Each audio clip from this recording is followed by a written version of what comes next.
Mga kapatid, magandang hapon po sa inyong lahat.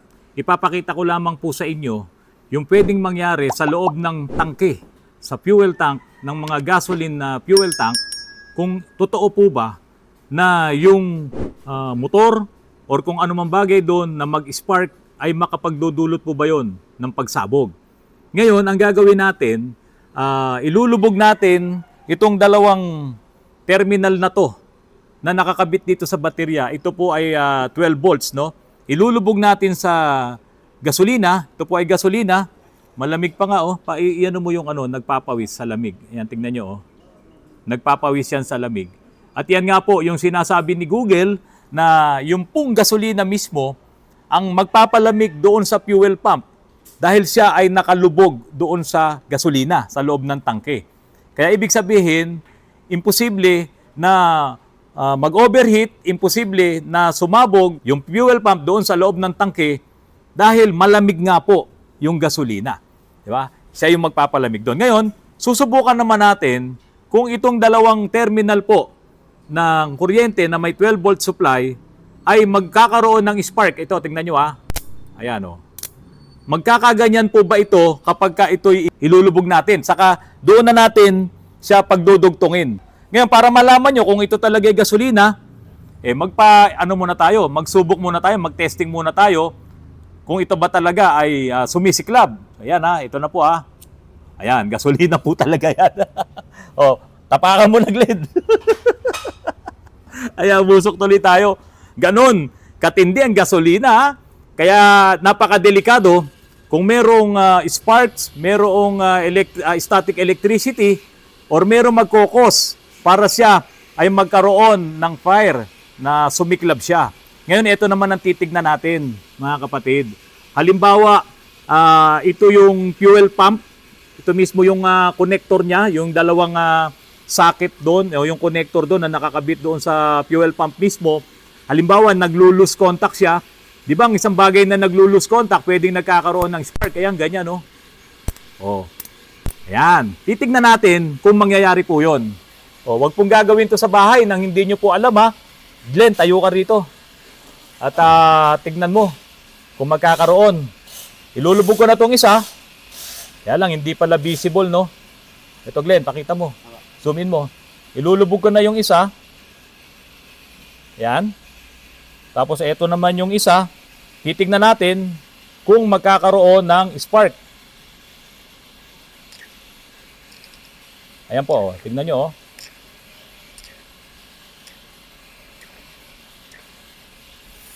Oh. Init. So nakita nyo po na nag-i-spark pa rin siya. Hindi nga lang talaga tumutuloy. Di po ba, hindi siya nag-aapoy.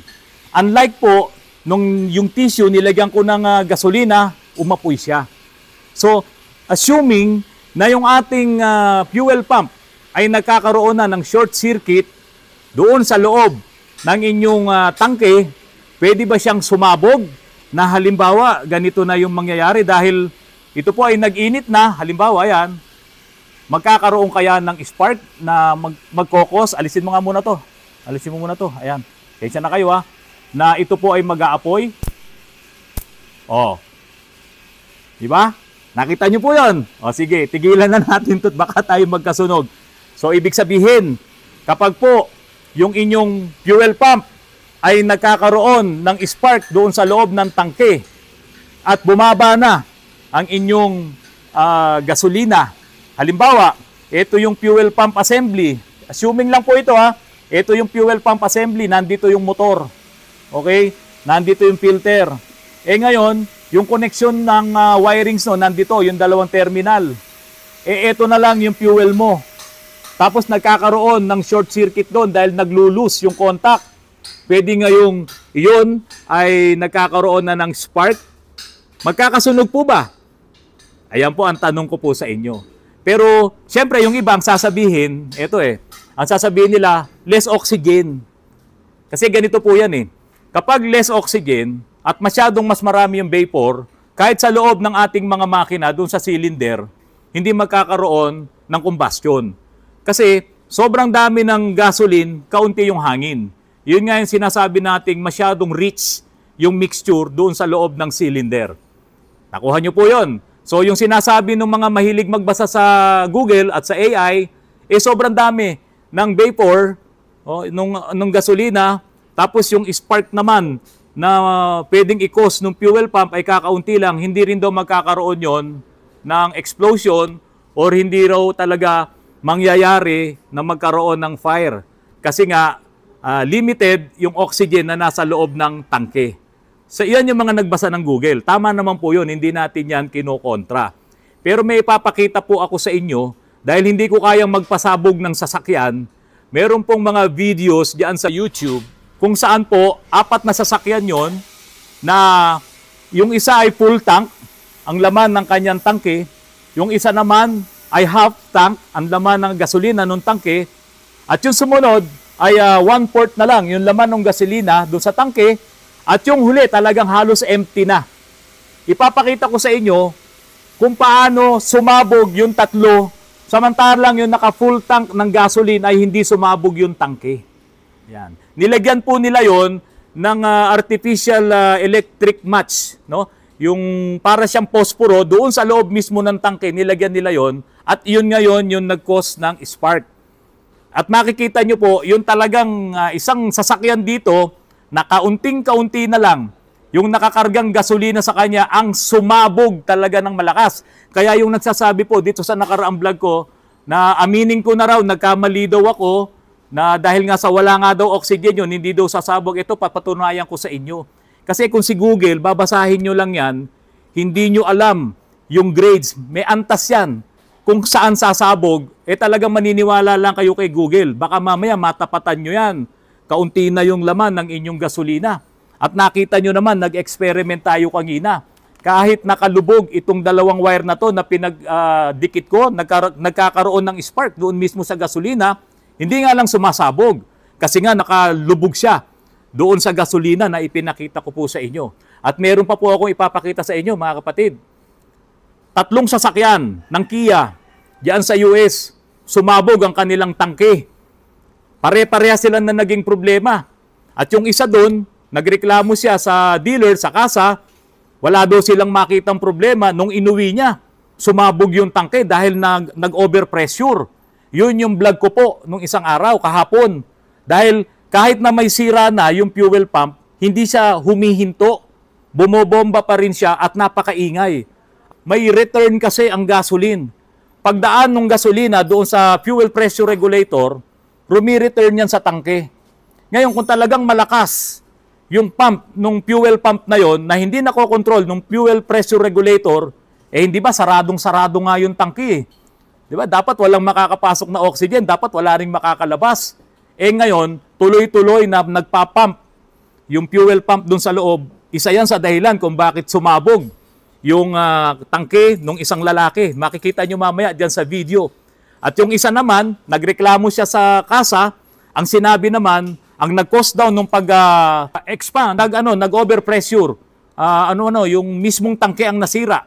Hindi ko lang alam kung yun ay nagkaroon ng fire. Ang sinasabi po ng kasa, nagkaroon daw ng problema yung PCB. Makikita nyo naman doon sa video, yun yung sinabi ng kasa. Hindi ako maniniwala doon. Ang layo ni PCB doon sa fuel system.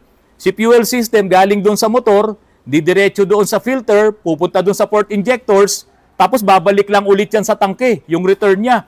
Walang kinalaban yung positive crankcase ventilation doon.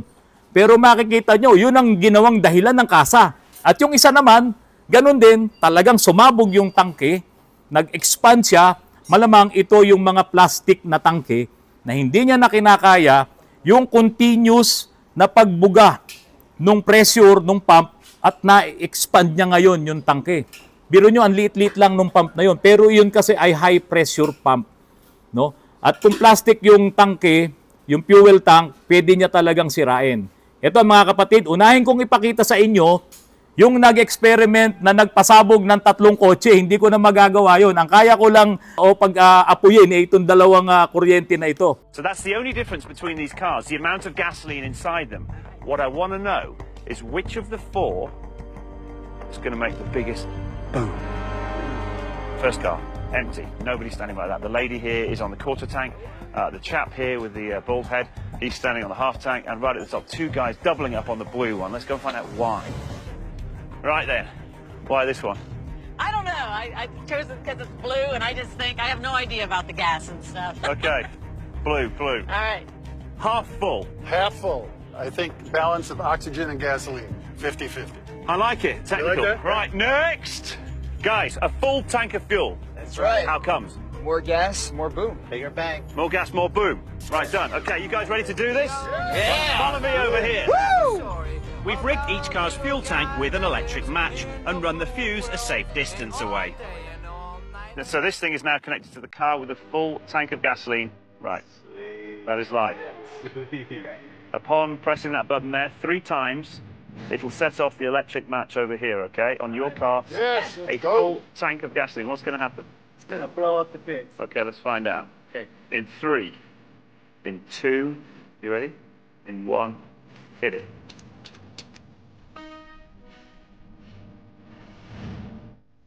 Okay, hit it again.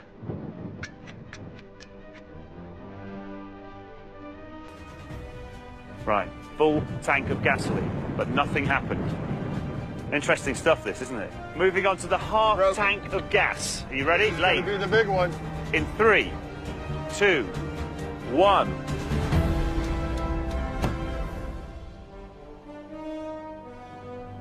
Oh! Well, the half tank makes for a half-hearted bang. It blew up, but it was smaller than I anticipated. Next up, for a quarter tank of gas, what's going to happen? In 3, in 2, in 1.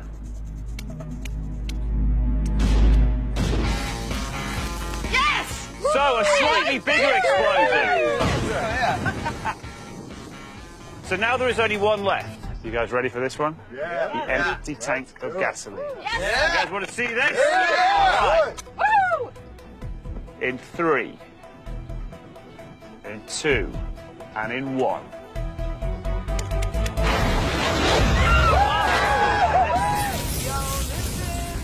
This explosion is so powerful it lifts this half-ton car clear off the ground.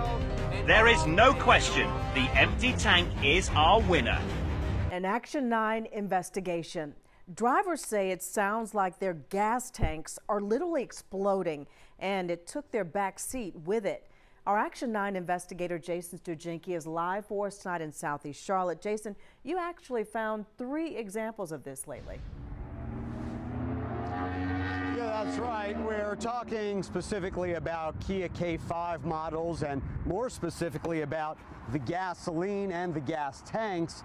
The drivers think the gas tanks are expanding all of a sudden. So when I got home, I realized how it was up. Alfreda Bryant told me she was driving her 2023 Kia K5. I hear a bang. It basically sounded like an explosion, like a bomb went off. And then it kind of shook the car. She says when she finally had a chance to look, she realized this. But it's detached and everything. The rear seat coming up. This part right here, that's like an inch or 2 apart, that's actually not supposed to be open at all. She believes the gas tank, which is under the back seat, expanded for some reason, so much so it made the seat pop up. Boom, like an explosion. John Lukaitis also owns a 2023 K5. The sound was so loud, it shook my car. I could feel it in my chest. He says the dealership couldn't find anything wrong with it at first. He says he drove off the lot, started hearing more strange sounds, saw his entire back seat coming off too, and took the car back to the shop. Told me that apparently the fuel tank had swelled along with the fuel pump and blew, and that's ultimately what that explosion was. And then there's Brittany Kelly and her 2022 K5. She says her children were in the back seat and that her dealer told her this. Your gas tank expanded, and you're lucky you made it here safely. Your car is no longer safe to drive. She says the dealer later sent her an email saying its shop foreman believes that the PCV valve failed due to a defect of the gas tank. The tank expanded and caused the PCV valve to lock shut. The dealer also wrote a message to Kia saying it found damage under the seat and the fuel pump cover bent. Kaya dito po mga kapatid, sa mga nakita nyo po mga videos po na yan, walang imposible. Talagang posible na pwedeng sumabog ang tangke ng mga sasakyan nyo na gasoline engine. Pwede po. Kaya nga itong si Honda, sabi po ni Honda, Honda has issued multiple fuel pumps recalls, including a 2024-2025 recall for select 2023-2024 Accord, 2025 Civic, and 2023-2025 CR-V hybrid models due to potential high-pressure fuel pump cracks that could cause a fuel leak. Di ba? Ito, fuel leak lang eh. Yung inavoid ni Honda. Yung sa Kia na nakita nyo, yun yung nireklamo nung tatlong nagmamay-ari ng Kia diyan sa US. At sabi pa po rito, and fire risk. O yun, kasunod pala nun yung risk of fire na pwede talagang, halimbawa, sumabog yung tangke mo, nagkaroon ng short circuit, may nadaanan kayong static electricity, pwede talagang magkaroon ng fire yun. Kasi yung vapor ng gas na yon, makaamoy lang yan ng spark na nasa open area, magkakaroon po talaga ng problema. Ngayon, sinabi din po dito, a recall for 2018, 2019 and other select models. So ibig sabihin, kasama yung ibang mga models din ng Honda for a different faulty fuel pump. O, meron pa pala talagang iba na different na problema sa fuel pump. Kasi ang sinasabi ng mga Google na expert, Google expert, hindi nga daw po sasabog, hindi daw po masusunog. Hindi lang pala yung maingay ang pwedeng maging problema ng fuel pump nyo. Siyempre, kung hindi mo yon ma-repair kagad, di mo yun maabatan, ano bang mangyayari pagka umover-pressure? Hindi ba lumolobo, nag-expand? Kaya pwedeng sumabog yung tangke. So sabi din po dito, could cause the engine to stall. Gumabayahe ka, hihinto na lang yung sasakyan mo, yung makina mo. Owners should check their vehicles VIN on the Honda Newsroom or National Highway Traffic Safety Administration website. Iyan ang wala dito sa Pilipinas. Diba? Kung meron dito sa Pilipinas ng National Highway Traffic Safety Administration, magrereklamo kayo ron at lahat ng may mga problema sa fuel pump na yan, ang mag-uutos dyan, itong NHTSA. Ahensya ng gobyerno yan na pinangangalagaan yung safety ng lahat ng gumagamit ng mga sasakyan. Dito wala. Yung DTI, wala naman silang ganyan. Wala tayong ganyang ahensya ng gobyerno para pangalagaan yung safety. Ang meron tayo dito, DPWH. Bahala na kayo doon, mga kapatid. To see if their car is affected and should contact dealership for a free inspection and replacement. Wala malas tayo. Tulad nung ginawa ko na Honda HRV na yan, umiingay talaga, napakaingay nung pump. Kasi nga, wala na yung gasolina, nakaibabaw na yung pump. Kung nagkaroon ng spark doon, magagaya siya doon sa vehicle na kaunti na lang yung gasolina, sumabog talaga. Diba? At yan napatunayan, may video. Kaya yung mga mahihilig sa Google, okay lang yan, magbasa kayo, pero yung Google, magiging ano lang yan, ano bang masasabi natin dito? Tools mo lang yan para palawakin mo pa yung kaalaman mo.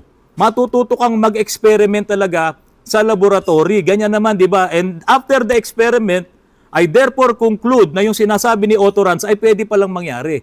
Pero hindi mo na kailangan mag-experiment. Manood ka lang ng vlogs ni Autorans, malalaman mo na talaga palang pwedeng sumabog.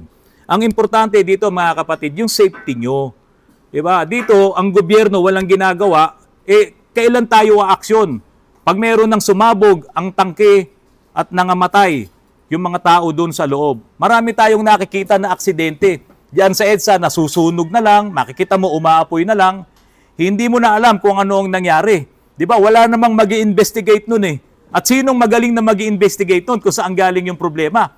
Wala nga tayong National Highway Traffic Safety Administration na talagang alam na alam nila kung ano yung mga pagsisimulan ng mga problema ng lahat ng klase ng sasakyan.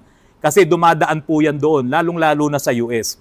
Pinag-aaralan po nila lahat ang mga problema niyan. At lahat ng mga citizen ng US, kapag ka ikaw ay may sasakyan, meron kang naramdaman ng mga problema, inire-report nila yan diyan sa National Highway Traffic Safety Administration. Kaya mga kapatid, doon sa mga mahilig mag-Google, okay lang yan. Pero kayo po na nanonood ng aking mga vlogs, unahin nating pag-ingatan yung sarili natin. Kasi napakadelikado kapag nakaupo kayo sa likod ng inyong kotse o ng inyong SUV na gasoline ng nakakargang fuel, may narinig kayong ugong, may narinig kayong vibration, huwag nyo nang pagtagalin yan, ipaayos nyo kagad, ipasilip nyo kagad sa mekaniko para mapalitan ng fuel pump. Napakamura lang ng fuel pump at hindi malaking trabahong magbaba ng tangke.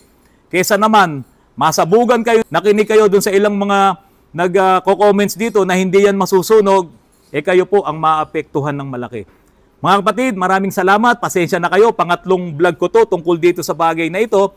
Pero itong pangatlo, naipakita ko sa inyo na talagang mayroong sumasabog na tangke kung hindi nyo po iyan maipapaayos at hindi nyo maaagapan. Mga kapatid, magandang hapon po at maraming salamat sa inyong lahat.